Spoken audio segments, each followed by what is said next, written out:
优先被选入超级。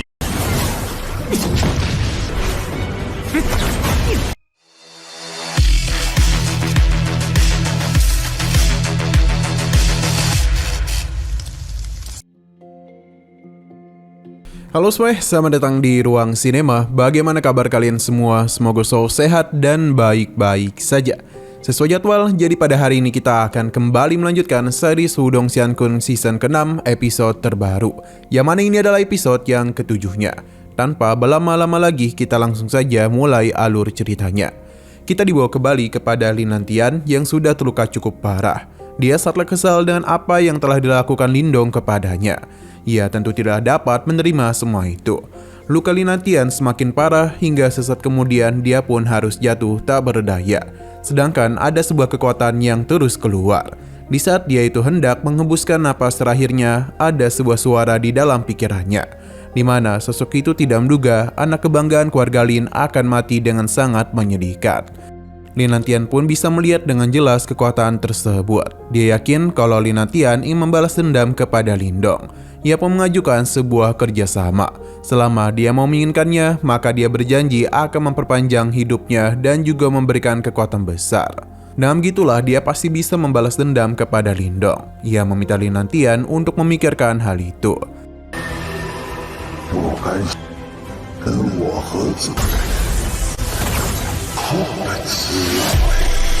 Di sisi lain, Lindong bersama yang lainnya sudah hampir memasuki kota Wanxiang.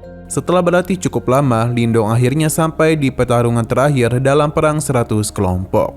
Tapi ada sebuah ledakan yang mengejutkan mereka. Ini semua berasal dari seorang gadis yang tengah dikejar oleh para murid dari dinasti Angin dan Awan. Mereka itu menginginkan harta yang gadis tersebut miliki. Gadis ini sangatlah kesulitan dalam menahan berbagai serangan pria itu. Tapi bukan berarti dia akan menyerah begitu saja. Gadis ini pun menggunakan sebuah celah agar bisa melarikan diri. Tapi dengan kondisi seperti itu, ia tidaklah dapat pergi terlalu jauh. Pria ini pun bisa dengan mudah mengejarnya dan hendak menyentuh dadanya. Untung saja gadis ini masihlah dapat menghindari gerapannya. Lindong bersama yang lainnya dapat melihat apa yang terjadi. Ketika pertarungan berlangsung, Lindong menyadari sesuatu. Namun gadis ini berhasil ditangkap oleh mereka. Tapi mereka ini akan menyerahkan dulu kepada senior mereka, baru bisa bermain-main dengan gadis tersebut. Lindong yang membantu, tapi Martin merasa ada hal aneh pada gadis itu. Benar saja sebuah lambang pun keluar dari gadis ini dan ia seketika saja memancarkan ledakan kekuatan yang besar. Sampai-sampai mengejutkan kedua pria itu. Gadis tersebut mengeluarkan sosok penjaga yang merupakan bagian dari kekuatan warisannya. Kedua pria ini bergegas menghentikannya sebelum kekuatan itu dikendalikan sepenuhnya. Tapi semua itu sudah terlambat karena bagaimanapun kekuatan warisan sudah berhasil dikendalikan. Serangan dan mudah dilancarkan kepada kedua pria itu, bahkan langsung saja membuat mereka sekarat. Tapi sayang sekali ada satu pria yang berhasil melarikan diri.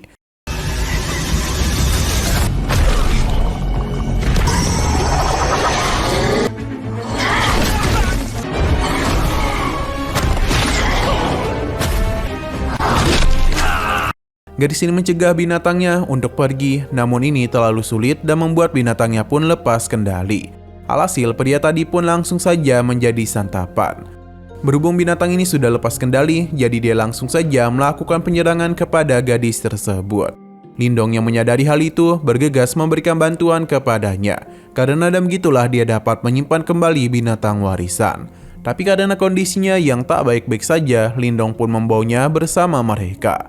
Pada malam harinya, Martin penasaran mengapa Lindong sangat peduli kepada gadis itu. Seakan-akan ada sesuatu yang berbeda darinya. Kemungkinan Lindong itu baru sadar kalau gadis ini memiliki kekuatan tak biasa. Martin memberikannya peringatan karena kekuatan itu bisa saja lepas kendali. Bahkan pada hari ini mereka bisa melihat apa yang terjadi. Tapi Lindong itu sangatlah merindukan Xingtian. Karena bagaimanapun mereka ini sudah cukup lama datang ke medan perang kuno. Sesaat kemudian gadis ini pun sadarkan diri. Dia menjadi panik karena melihat Lindong dan yang lainnya. Lindong mencoba menenangkannya karena mereka memiliki niatan baik. Gadis ini bernama Suru dari dinasti Daqiang. Ia mulai mengingat mengenai apa yang telah terjadi sebelumnya. Dia pun meminta maaf kepada mereka karena sudah salah paham. Ia juga berterima kasih atas bantuan yang telah mereka berikan. Tapi Denny harus pergi karena tidak ingin menyusahkan mereka. Lindong kembali ditahan oleh Martin karena tempat ini adalah medan perang kuno. Jadi mereka harus menghindari masalah apapun. Pada akhirnya mereka pun berpisah. 没事吧？放轻松点。是苏柔误会了公子的好意，无谓的是非，少沾为。这就告辞。 Pada keesokan harinya, Lindong bersama yang lainnya pun pergi memasuki kota. Ini merupakan perang terakhir dan menjadi ajang pembuktian di antara para anak muda siapa yang paling bersinar di dinasti wilayah Suan Timur. Selain itu, pemenangnya juga akan mendapatkan penghargaan dari Sekte Super. Bahkan bisa membuat dinasti asal pemenang mencapai puncak reputasi. Perang kali ini hanya berhak diisi oleh orang dengan kekuatan di alam abadi ke atas saja. Jadi mereka itu harus menerima uji coba kekuatan oleh prasasti batu. Jika berhasil lolos, mereka akan mendapatkan segel abadi yang diberikan oleh prasasti abadi. Segel abadi sendiri dibagi menjadi 3 peringkat, yakni langit, bumi, dan manusia. Peringkat 28-36 akan mendapatkan segel abadi peringkat manusia. Tapi mereka bisa merebut segel abadi milik orang lain. Inilah tujuan akhir dari para murid. Hanya dengan naik hingga ke segel abadi peringkat langitlah mereka baru bisa mendapatkan hak untuk memperebutkan papan peringkat abadi. Martin meminta Lindong untuk menunjukkan kemampuannya, karena sejauh ini banyak orang yang berada di peringkat manusia saja. Kehadiran Lindong di sini langsung saja menjadi pusat perhatian, karena dia itu pernah mengalahkan orang dari dinasti Super. Mereka pun ingin melihat akan seberapa hebat kemampuannya. Di sini juga ada Suru. Lindong langsung saja melakukan uji coba, di mana aura yang dia miliki sangat kuat, bahkan peringkatnya terus naik, dan bisa saja Denny langsung masuk ke papan peringkat abadi. Namun Lindong itu menahan dirinya. Alhasil dia pun berhenti di peringkat bumi dan berada di tempat kedua setelah Lutong. Meskipun begitu, ini semua sudah mengejutkan semua orang. Mereka menjadi tidak heran mengapa Lindong bisa mengalahkan orang dari dinasti Super. Kemampuannya sudah diakui oleh semua orang. Martin juga meminta Yuan untuk mencoba, tapi dia itu harus lebih rendah hati lagi. Di mana Yuan juga berada di peringkat bumi tempat keempat, begitu pula dengan Martin yang berada di tempat ketiga. Semua orang terkesan dengan kemampuan mereka. Semua ini sesuai dengan rencana Lindong dan lainnya. 还是别太张扬了。传说的还厉害。等会儿低调点。包了2、3、4秒。 Peringkat langit sudah keluar, begitu pula dengan peringkat lainnya, di mana para murid dari dinasti Super mengisi peringkat langit yang membuat banyak orang penasaran apa yang terjadi. Terlebih lagi mereka memulai dari 0, sedangkan para murid dinasti Super langsung mulai dari 100. Tetua ini menjelaskan kalau para murid di sana sudah memiliki kemampuan bawaan yang besar. Jadi karena itulah mereka memberikan poin lebih. Semua ini tidaklah diterima oleh orang-orang di sana. Keributan pun dihentikan oleh pria bernama Feng Chen dari dinasti Angin dan Awan. Dia juga mengingatkan kalau pertarungan ini selalu dimenangkan oleh dinasti Super. Dia yang berada di alam abadi tingkat keempat mulai menganggap remeh semua orang di sana. Tentu saja itu memicu amarah orang-orang itu. Namun Feng Chen bukanlah orang sembarangan. Ia terus mengeluarkan tekanan kepada mereka. Namun semua itu tidaklah berpengaruh kepada Lindong dan lainnya. Martin memintanya untuk tidak terlibat dalam perselisihan. Feng Chen meminta para sampah itu untuk bersyukur, karena dengan kemampuan lemah mereka tidaklah mungkin bisa bernegosiasi dengan dinasti Super. Suru yang melihatnya menjadi takut dan menghindarinya, tapi sayang sekali Feng Chen melihatnya. Sesaat kemudian, tetua ini pun secara resmi telah memulai perang 100 kelompok. Mereka pun diminta untuk memasuki arena. Sebuah portal pun dibuka dan para peserta bergegas memasuki tempat itu. Tidak yang ketinggalan, Lindong bersama yang lainnya pun juga telah masuk ke tempat itu. Baru saja tiba, pertarungan sudah terjadi. Karena bagaimanapun, perang 100 kelompok hanya akan melihat kemenangan dan kekalahan saja. Mereka tidaklah peduli hidup dan mati para peserta. 3 hari kemudian, 24 peserta teratas di papan peringkat akan memiliki hak untuk mendaki Gunung Baichu dan ikut dalam perang juara. Tidak hanya itu, mereka juga berhak dipilih untuk bisa masuk ke Sekte Super. Jadi tetua ini meminta mereka untuk menjaga diri dengan baik.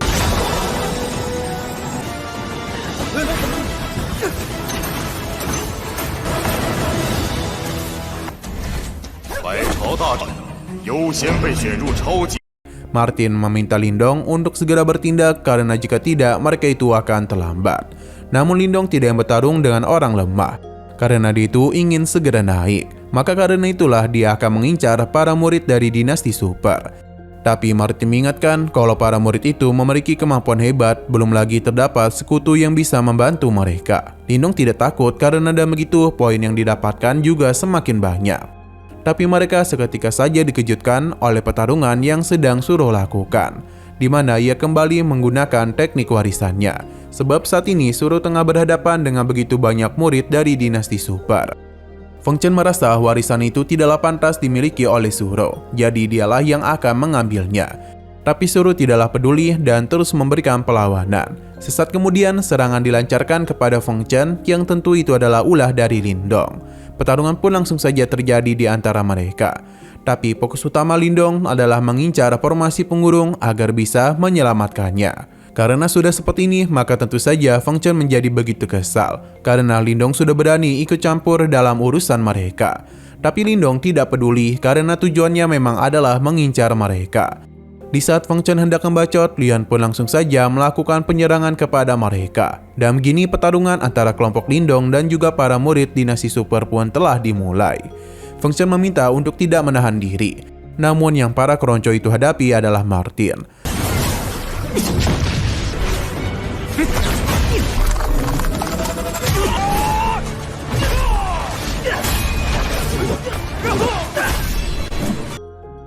Lindong memintanya untuk tidak bertarung dulu karena kekuatannya masihlah belum pulih. Alhasil Martin pun akan melindungi Suro saja, sedangkan Lindonglah yang akan bertarung dengan Feng Chen. Ia berjanji kalau warisan yang ada pada Suro akan mereka lindungi. Sedangkan segel abadi di tubuh Feng Chen akan diambil sebagai sebuah permintaan maaf. Feng Chen hanya mentertawakan Lindong karena dia itu berasal dari dinasti rendah. Karena dia sudah berani mengincarnya, maka Feng Chen akan memberikan hukuman kepadanya. Serangan langsung saja dia lancarkan, namun Lindong tidaklah takut. Kekuatan pelahap telah Lindong gunakan, di mana serangan itu sudah mudah dirinya hisap. Kini adalah gilirannya untuk bisa melakukan serangan balik. Setiap serangan Feng Chen sudah mudah dirinya serap, yang tentu saja membuat dia kebingungan. Terlebih lagi, kekuatannya terus berkurang setiap menahan serangan Lindong. Duel kembali terjadi antara ia dengan Lindong. Dalam pertarungan itu terlihat dengan jelas kalau Lindong bisa mendominasi dengan mudah. Feng Chen baru menyadari kalau dia memiliki pelindung yang aneh. Tapi ia sama sekali tidak takut kepadanya dan langsung saja mengeluarkan tekanan energi yang besar. Feng Chen ingin menunjukkan perbedaan ranah di antara mereka berdua. Tapi Lindong tidaklah peduli karena dia akan menghabisinya tanpa ragu. Formasi kuno Xian Kun digunakan oleh Lindong, yang mana seketika saja Lindong menggunakan kekuatan yang begitu kuat. Feng Chen tahu kalau Lindong memiliki sesuatu yang tak biasa, tapi dia menjamin kalau pada hari ini nyawanya akan dia ambil.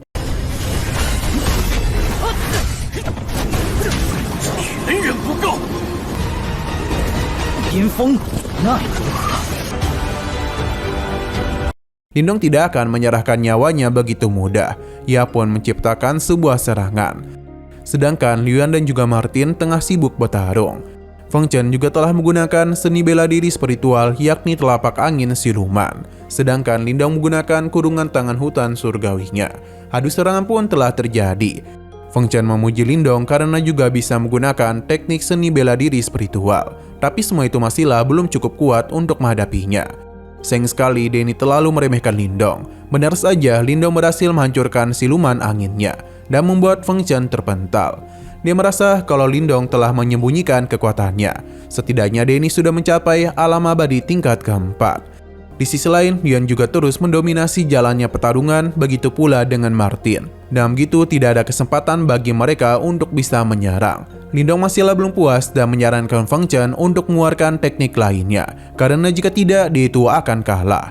Feng Chen sepertinya belumlah sadar dengan kondisinya saat ini. Pasalnya dia itu teruslah ngebacot, padahal rekan-rekannya sudah dikalahkan. Berhubung dirinya sudah terdesak, jadi Feng Chen pun mengeluarkan pusaka jiwa langit, yakni segel raungan langit naga hitam.